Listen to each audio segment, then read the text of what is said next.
Assalamualaikum warahmatullahi wabarakatuh. Ibu, bapak, hadirin pemuda-pemudi sebangsa setanah air dimanapun kalian berada, dari Sabang sampai Merauke, dari dalam Indonesia hingga luar Indonesia.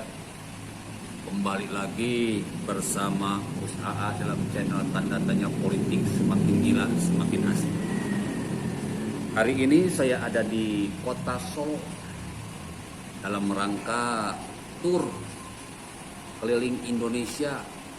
Kemarin saya sudah keliling Jawa, keliling Bali, lalu keliling Sumatera. Cuma pakai motor, bro. Alhamdulillah selamat.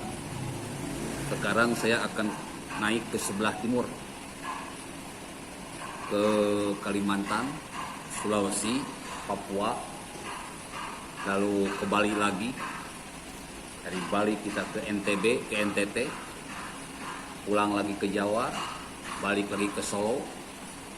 Ya, rencana kita akan ketemu dengan Gibran lah.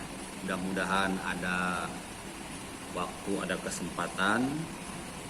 Setelah itu kita ke Cilacap, ke Bogor.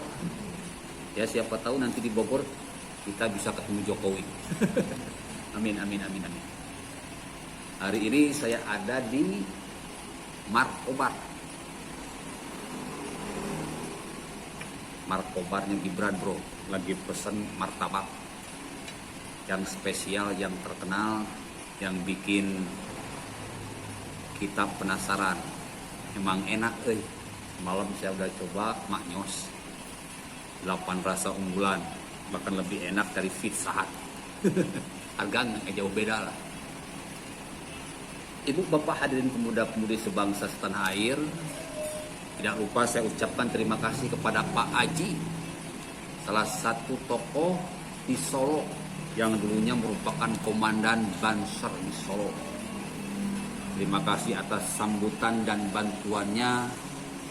Mudah-mudahan mendapat balasan yang setimpal, panjang umur, sehat selalu, diluaskan rezekinya, hidupnya berkah, dicintai dan disayangi oleh Allah Subhanahu wa taala.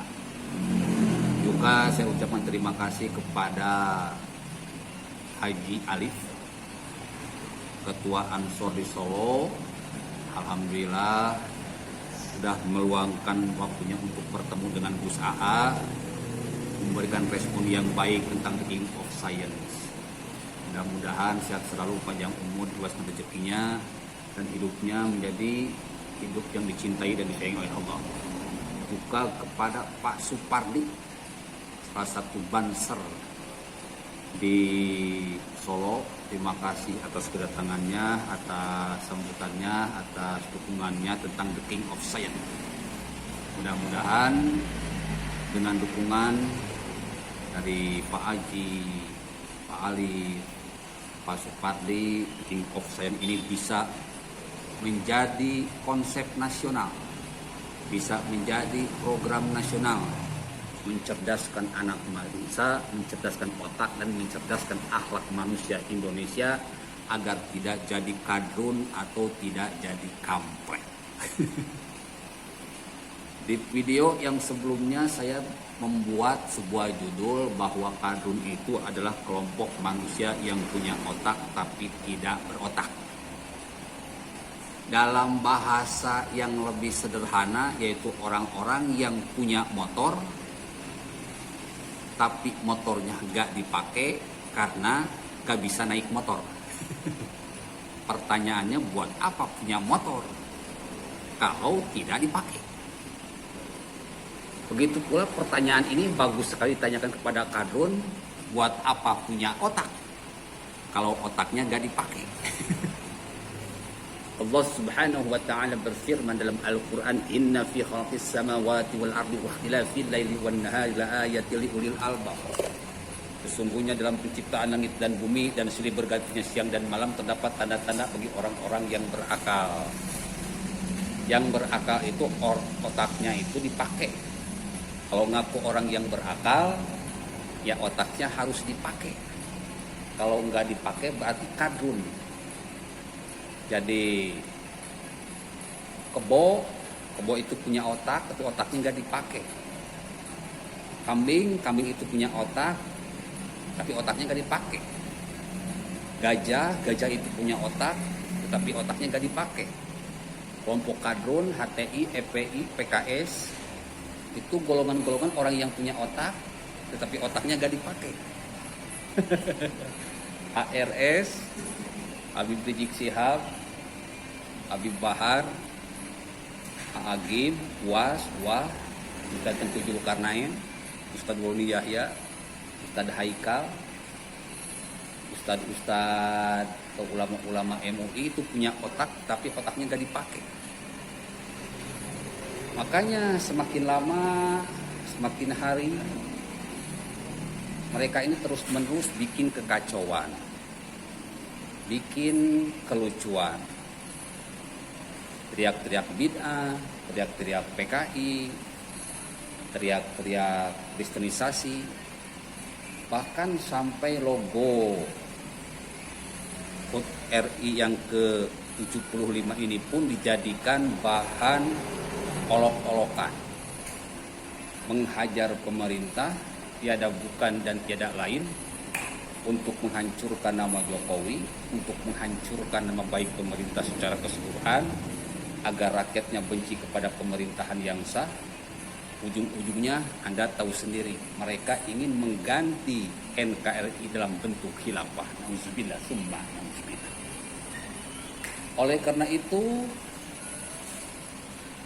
tadi malam dan tadi siang saya berbicara dengan Pak Haji, dengan Pak Alif, dengan Pak Supardi, bahwa pentingnya melakukan revolusi otak dan revolusi akhlak kepada manusia Indonesia, kepada umat Islam.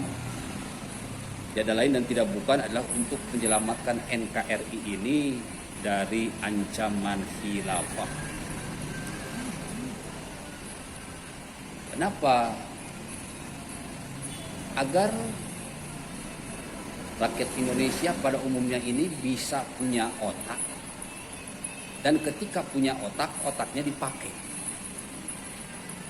Kalau punya otak dan otaknya dipakai, maka tidak hanya membuat orang-orang khilafah hancur lebur, orang-orang khilafah gagal dalam mencapai tujuannya mengganti NKRI, tetapi juga akan memajukan, memakmurkan, mempercepat keadilan sosial bagi seluruh rakyat Indonesia dari Sabang sampai Merauke. Dalam bahasa yang lain, kita ini bisa menjadi bos di negeri sendiri. Selama ini kita menjadi budak di negeri sendiri karena kita ini punya otak, tetapi otaknya gak dipakai. Akhirnya tidak mampu bersaing dengan negara-negara lain, tidak mau menciptakan sesuatu untuk kemaslahatan umat manusia. Kita hanya berpikir hidup untuk makan dan makan untuk hidup. Ibu, bapak hadirin, pemuda-pemudi sebangsa setanah air, ke depan kita harus menjadi orang-orang yang mampu bersaing dengan negara lain. Saya sengaja meneliti, mengamati semua aspek, semua hal, semua sudut, dari A sampai Z, dari orang-orang Indonesia, dari kebiasaan orang-orang Indonesia, dari kelebihan dan kekurangan orang-orang Indonesia, untuk dijadikan sebuah formula untuk mempercepat semuanya. Jika Indonesia sanggup menjalankan otaknya dengan sebaik-baiknya, mudah-mudahan ke depan akan terlahir generasi yang berkualitas, cerdas otaknya, cerdas akhlaknya. Timbul orang-orang yang hebat, yang tidak hanya hebat dari satu sisi, tapi orang-orang yang hebatlah orang-orang yang hebat dari semua sisi. Kehebatan inilah yang diperlukan. Kehebatan inilah yang dirindukan oleh seluruh rakyat Indonesia. Sampai saat ini saya lihat, saya amati dengan mata saya dengarkan dengan telinga saya rasakan dengan hati saya. Indonesia ini otaknya memang belum dipakai dengan semaksimal. Jadi nggak aneh kalau Indonesia tertinggal dalam segala hal. Dengan The King of Science ini mudah-mudahan ke depan akan banyak orang yang mendukung, akan banyak orang yang simpati, akan banyak dan banyak lagi orang-orang yang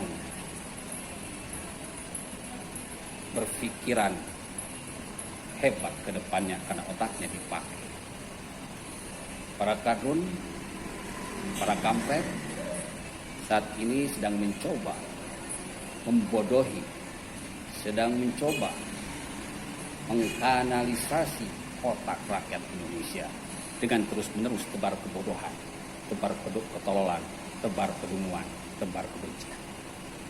Coba perhatikan, dikit-dikit mereka baper ketika melihat salib, ketika melihat bentuk-bentuk yang menyerupai salib, seolah-olah rejim ini pro salib. Ini kan sangat ironi dan sangat menyedihkan. Dasar manusia-manusia tak berotak, selalu saja bikin keributan dan keributan.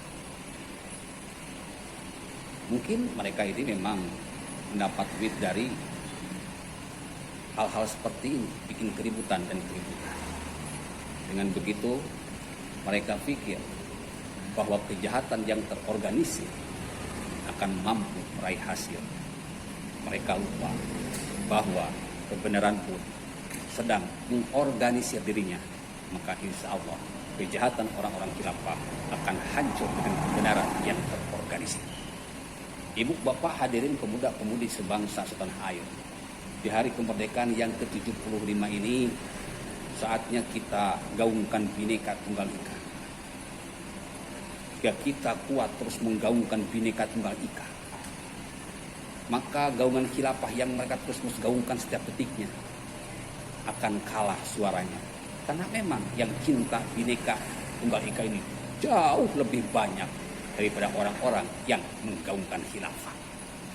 Gaungkan terus Bhinneka Tunggal Ika, gaungkan terus Pancasila, gaungkan terus merah putih. Karena Pancasila, Bhinneka Tunggal Ika, UUD 1945, merah putih adalah merupakan sesuatu hal yang sangat penting yang harus kita jaga, yang harus kita pelihara. Tidak boleh diganti dalam bentuk apapun. Siapapun yang mau mengganti itu semua harus kita lawan. Tak peduli yang berteriak khilafah itu adalah ulama-ulama tenar. Tak peduli yang berteriak khilafah itu adalah orang-orang hebat. Jika mereka semua melakukan itu semua, berarti mereka adalah musuh NKRI yang nyata yang harus kita hancurkan. Oke, begitu saja pesan dari saya. Kurang dan lebih saya mohon maaf. Pesanan markobar sudah ada, bro. Martabak enak, maknyos, inovasi yang brilian. Makanya saya senang kepada anak muda seperti Gibran ini yang punya inovasi brilian, mengangkat masakan nasional Indonesia, martabak, menjadi makanan yang modern, yang harganya cukup, rasanya enak. Mudah-mudahan ke depan ada orang-orang yang lebih berinovasi seperti Gibran ini. Dia juga kini sedang memberanikan diri untuk mencalonkan diri sebagai wali kota Solo. Mendengar pengamatan dari beberapa masukan dari Pak Haji, dari Pak Supardi, dari Pak Ali semalam dan tadi siang, saya optimis bahwa rakyat Solo ini 90% lebih akan memilih Gibran sebagai wali kota Solo meneruskan Jokowi. Ya mudah-mudahan kalau misalnya sukses menjadi wali kota Solo, terpilih jadi gubernur DKI, lalu kedepannya terpilih jadi presiden RI. Allah sangat menyukai orang tua yang rajin ibadah. Tetapi Allah lebih menyukai anak muda yang rajin ibadah. Allah menyukai orang tua yang mau menjadi pemimpin. Tapi Allah lebih menyukai anak muda yang menjadi pemimpin. Mudah-mudahan keberanian Gibran ini bisa menjadi tonggak awal anak muda berjaya dan menjadi pemimpin di negara ini. Amin. Ya Allah, ya Rabbal Alamin. Menurut pemikiran saya, menurut pengamatan saya, semula saya menganggap kalau kota Solo ini sudah jadi kadrun karena kasus persekusi pada Habib kemarin itu. Ternyata setelah ngobrol banyak, Solo tetap Jokower KB, Solo tetap dukung Gibran, Solo tetap merah, Solo tetap NU. Mustahil Solo menjadi kadrun seperti kekhawatiran kita selama ini. Alhamdulillah semua tanda tanya sudah dijawab dan saya yakin Gibran akan menjadi wali kota Solo dengan sangat mudah. Selain punya nama baik dari ayahnya, beliau juga termasuk anak muda yang punya karakter yang baik secara pribadi, secara individu. Bahkan banyak partai-partai yang berkoalisi menandakan bahwa kemenangan Gibran itu sebetulnya hanya tunggu waktu saja. Semoga di daerah-daerah lain akan muncul Gibran-Gibran baru. Muda, bersih, cerdas, intelek, pro rakyat, dan yang terpenting otaknya modern, Mas. Itu saja. Billahi taufiq wal hidayah. Assalamualaikum warahmatullahi wabarakatuh.